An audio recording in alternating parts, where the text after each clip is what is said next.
Hello नाजरीन, शबीन जाम अपने YouTube channel शबीन media से आज आपके साथ मुखातिब है। आज का जो हमारा टॉपिक है, जो हम जिस टॉपिक पर बात करेंगे वो है हज़रत ख्वाजा ग़ुलाम फ़रीद रहमतुल्लाह अलैह, क्योंकि उनका जो अब उर्स आ रहा है 11 अक्टूबर 2024 बरोज़ जुम्मा को आपका उर्स मुबारक है। आज हम इसके मुकम्मल टॉपिक, उनके रहन सहन, इसके अलावा एक हिंदू लड़की का भी वाक़या हुआ था उस पर भी बात करेंगे।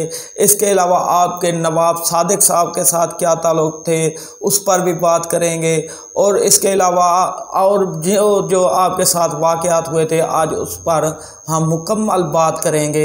नाज़रीन, आपका ख्वाजा ग़ुलाम फ़रीद का जो ताल्लुक़ था वो सिलसिला चिश्तिया निज़ामिया से था और नस्बतन आप फ़रूकी कुरैशी हैं। और इसके अलावा आपके जो ख्वाजा साहब को मशहूर नाम जो पुकारा जाता थे उनमें हज़रत ख्वाजा ग़ुलाम फ़रीद रहमतुल्लाह अलैह आपका मशहूर नाम था। इसके अलावा आपका जो असल और जो पैदाइश का नाम था वो था खुर्शीद आलम।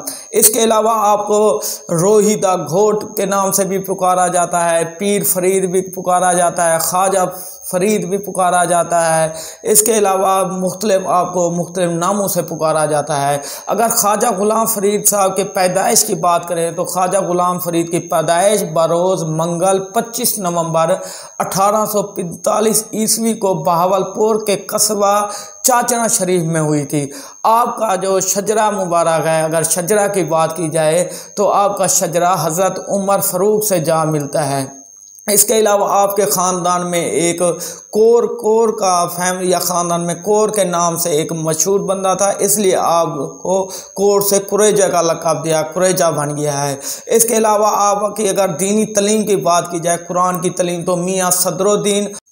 नाजरीन, अगर हम ख्वाजा ग़ुलाम फ़रीद की माहाना आमदनी की बात करें तो आपकी जो माहाना आमदनी थी ना वो 35,000 थी, जो कि अब उस वक्त को अगर इस वक्त को देखें तो ये तकरीबन 35-40 लाख के करीब माहाना आमदनी बनती है। लेकिन ख्वाजा ग़ुलाम फ़रीद जो अपनी आमदनी थी वो गरीबों में बांट देते थे। इसके अलावा अगर उनका लंगर खाने की बात की जाए तो उनके डेली के 10 मन गंदम और 15 मन के करीब जो चावल थे वो उनको पका कर वो गरीबों में तकसीम कर देते थे। लंगर खाने के हिसाब से मशहूर थे। और आपकी जो खुराक थी, आपको रात सोते वक्त एक रोटी जो गंदम की थी और गाय का दूध पी कर सो जाते थे। इसी तरह अगर आप को ये बताएं कि जो अब जहाँ पर आपका मज़ार बना हुआ है उसको कोट मिठान का नाम क्यों दिया गया है, तो वहाँ पर आपका जो एक खलीफा था वो मट्ठन जुतवई के नाम से मशहूर था, इसी वजह से अब उस जगह को कोट मिठान का नाम दिया गया है।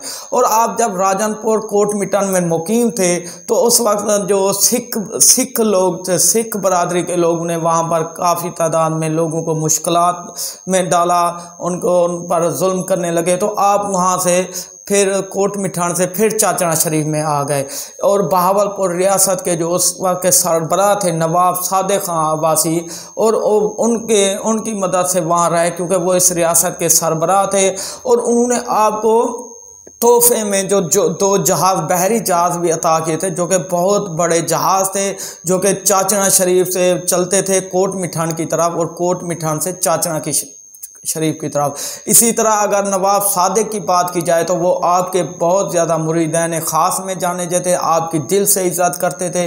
बेशक वो रियासत बहावलपुर के सरबराह थे, लेकिन वो तकरीबन जब अपने पीर साहब को मिलने आते थे तो वो तकरीबन पहले ही अपनी सवारियों से उतर जाते थे, अपनी जूतियाँ उतार जाते। नवाब सादिक हमेशा दिल से इज़्ज़त करते थे। आपको बता चुके हैं कि वो तकरीबन काफ़ी फासला पीछे होते थे, अपनी सवारियों से उतरकर अपनी जूतें उतार कर ख्वाजा साहब की मजलिस में हाजिर होते थे।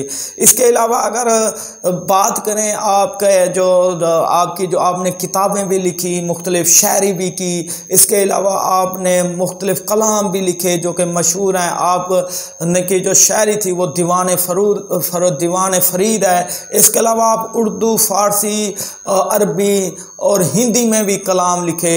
इसके अलावा उर्दू में भी दीवान फ़रीद लिखी। जो कि मुख्तलिफ टॉपिक जो कि मशहूर हैं। इसके अलावा आप 18 वर्ष तक तकरीबन चोलिस्तान के इलाके में रहे, वहाँ चोलिस्तान के इलाके में मुकीम रहे और वहाँ पे आपने एक शादी वहाँ से भी की, चोलिस्तान के इलाके से। इसके अलावा आपने एक शादी राजनपुर से की और एक शादी मुल्तान से की। आपकी 3 शादियाँ हुई थी। इसके अलावा अगर आपके कलाम की बात की जाए तो आप कलाम काफ़ी आपके कलाम मशहूर हुआ करते थे। आपके लोग कलाम को बड़े शौक़ से पढ़ते थे। वो भी आपको एक कलाम हम सुनाते हैं, आपने लाजमी सुनना है। अगर उनके महफिल की बात करें तो आपके साथ 300 से 400 आदमी हर वक्त हमा वक्त आपकी महफिल में बैठे रहते थे, आपसे मुख्तलिफ बातें शेयर करते, इस्लामी टॉपिक आपसे शेयर करते और आपकी महफिल में रहते। आप नमाज के हर वक्त पाबंद थे, आपसे नमाज आप हमेशा नहीं छोड़ते थे, बल्कि दूसरों को भी तलकीन करते थे नमाज की पाबंदी की। एक दफ़ा का वाक़या है कि एक महफिल में आप बैठे हुए थे और एक हिंदू लड़की उस महफिल में आ गई, तो वो पकोड़े बनाकर आ गई कि आप ये पकोड़े मैंने अपने हाथ से बनाए हैं, आप खाएंगे तो मैं अपने बच्चों को खिलाऊंगी। ख्वाजा साहब रोज़े की हालत में थे, लेकिन उस हिंदू का मतलब दिल रखने के लिए वो पकोड़े खा लिए। लेकिन बाद में आपके ग़ुलाम ने कहा, जनाब आपको तो रोज़ा था, आपने क्यों खाए? तो आपने फरमाया, तो ख्वाजा गुलाम फरीद ने फरमाया, मुझे पता था मैं रोज़े की हालत में था, लेकिन उस औरत का दिल रखने के लिए, उस हिंदू औरत का दिल रखने के लिए मैंने ऐसा किया।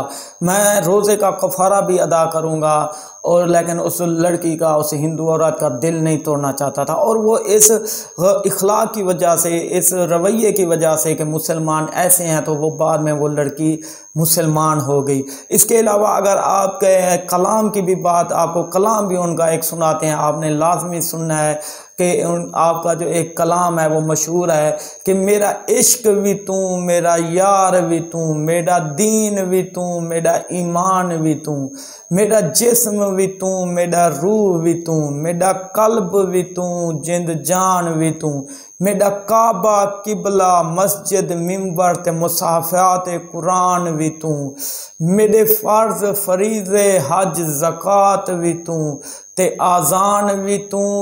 इसके अलावा आपका ये बड़ा एक ये मशहूर शहर है जो मैंने कलाम है जो आपको सुनाया है, आप लोगों ने सुना है। आपकी वफ़ात की बात करें तो आप 24 जुलाई 1901 ईस्वी में आप चाचना शरीफ में पैदा हुए और आपका जो मज़ार शरीफ है वो कोट मिठान शरीफ में है, जो कि काफ़ी वहाँ लोग आपकी मज़ार पर अकीदतमंद लोग वहाँ पर हाज़िरी देते हैं, वहाँ पर दुआएं करते हैं।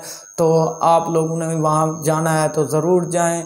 इसके अलावा दोस्तों, अगर आज का ये मेरा टॉपिक आपको पसंद आया है, आज मेरी बात आपको पसंद आई है, तो आपने मेरे चैनल को लाजमी सब्सक्राइब करना है, वीडियो को लाइक करना है, शेयर करना है। तब तक के लिए शबीन जाम को इजाज़त। अल्लाह हाफिज़।